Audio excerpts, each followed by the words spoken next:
We all think we have a picture of what a nurse's day is like, but what about the nitty-gritty, the minute by minute?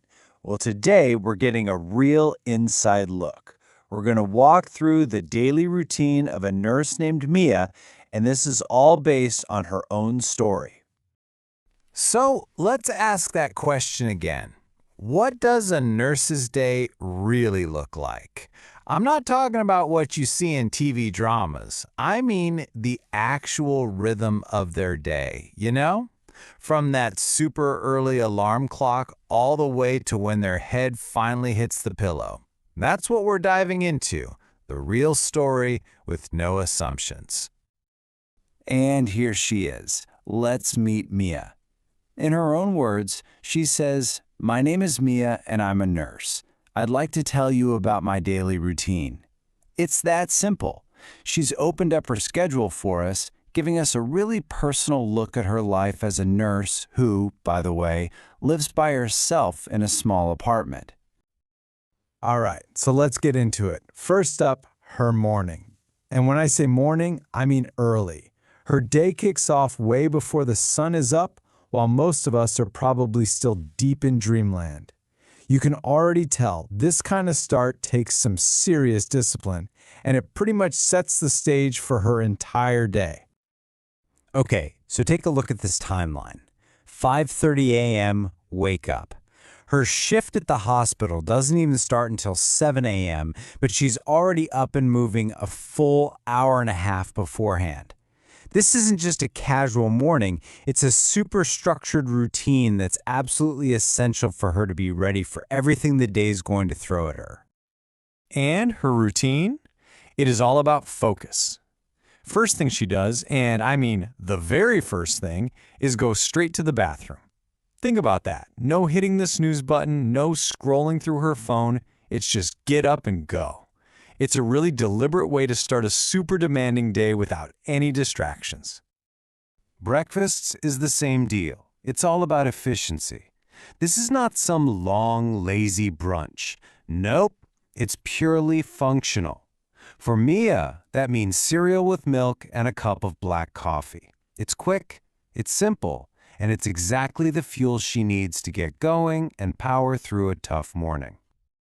Okay, so she's out the door, and now we're shifting gears. We're leaving the quiet of her apartment and heading into the, well, let's call it the controlled chaos of the hospital.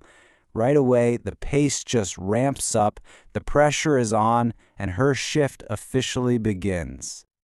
It's only a 20-minute drive to the hospital, but that 20 minutes, it's actually super important.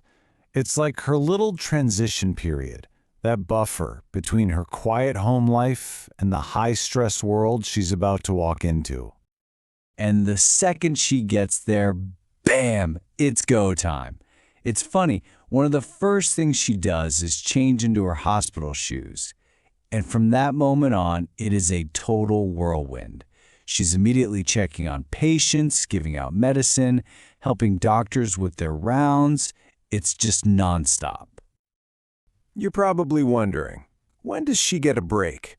Well, there's not much time to catch your breath.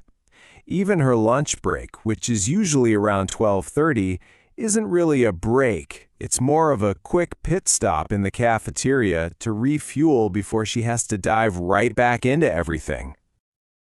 And here's another thing. The day doesn't just neatly end.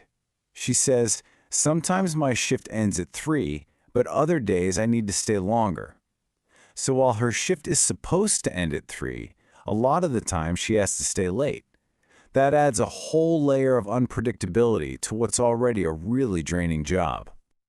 So when her shift finally does end, she starts the journey home. And this trip back, it's more than just a drive. It's really the beginning of how she starts to wind down and decompress from all that stress. And no surprise here, after a day like that, she's just completely tired. And we're talking about a deep exhaustion, you know? It's physical from being on her feet for hours, but it's also emotional from having to be so on and caring for people all day. But wait, the day's not even over. Even after that long, exhausting shift, life doesn't stop. She still has to do normal stuff, like stopping for groceries. It's a common thing for her to do on the way home. Just one more errand before she can finally rest. All right, she's finally home, back in her own space. And now, the focus completely shifts. This part of the day is all about her. It's about resting, taking care of herself, and recharging her emotional batteries after giving so much at the hospital. Her evening routine is just as deliberate as her morning one, but it's all about winding down. First thing, she changes into comfy clothes. That's like the official signal that work is over. Then she'll just rest on the sofa for a bit, get some quiet time. Even something simple like cooking dinner, pasta, or rice with veggies becomes a way to take care of herself.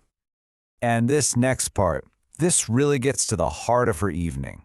She says, "Even though I live alone, I don't like to feel lonely."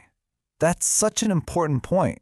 It shows how proactive she is about her own mental well-being, and it all comes down to this key difference between being alone and feeling lonely. So let's break that down. Living alone, that's just a physical state. It describes her apartment situation. But feeling lonely, that's an emotional state, and it's something she actively works on. So how does she manage it? She'll watch TV shows, sure, but the really important thing she does is call her family. That connection is key. So as her evening winds down, it's not really an end, but more of a transition into tomorrow. Her day concludes with a few final small things that are absolutely vital to make sure she's ready to wake up and do it all over again. This little pre-bed ritual is honestly the secret to how she can manage that 5:30 a.m. start. Think about it. She gets her uniform ready the night before. That's one less thing to think about in her already crazy morning. Then a quick shower to kind of wash the day off, and she's in bed by 10 p.m. That rest is non-negotiable. So when you look at her entire day, all laid out like this, from 5:30 a.m. all the way to 10 p.m., you really see the incredible amount of structure holding it all together. Every single part of her day is intentional. It's this amazing balance between the huge demands of her job and her commitment to taking care of herself. It's all about discipline and resilience. Mia's routine, it tells a powerful story, doesn't it? It's a story about discipline, about caring for others, and about intentionally caring for herself. And it kind of makes you think, right? Our own routines, our daily habits, they tell a story about us too. So what story does yours reveal about you?